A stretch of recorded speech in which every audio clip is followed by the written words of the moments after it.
Hello viewers, চলো শিখির বাংলা নতুন একটি পর্বে সবাইকে ওয়েলকাম। ইংরাজির পাশাপাশি আমাদেরকে বাংলাতেও ব্যাকরণ বা গ্রামার শেখাতে হবে বাচ্চাদের। তবে খুব ছোট বাচ্চাদেরই বিশেষ করে বেশি কিছু বাংলা ব্যাকরণ লাগে না। তবে একটু বড় হলে স্কুলিং যখন শুরু হয়ে যায় তার 1, 2 বা 5 থেকে তো বিশেষ করে লাগেই।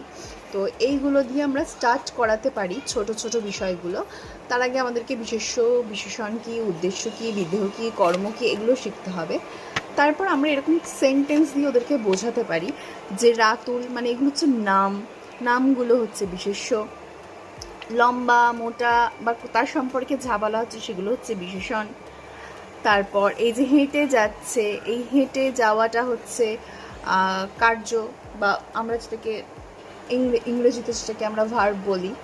তো এইভাবে কোনটা কি সেটাকে আস্তে আস্তে ওদেরকে শেখাতে হবে। তো এর যদি কোনো ডিটেল ভিডিও আপনাদের দরকার হয় তাহলে সেটা বলবেন, কমেন্ট করবেন, আমি দেওয়ার চেষ্টা করব। আপাতত শর্টকাট কি হিসেবে আমি দিলাম যেগুলো বাচ্চাকে শেখানো যেতে পারে। সবাইকে সাবস্ক্রাইব করার অনুরোধ রইল এবং চ্যানেলটির পাশে থাকবেন। ভালো লাগলে অবশ্যই শেয়ার করবেন, লাইক করবেন। ধন্যবাদ।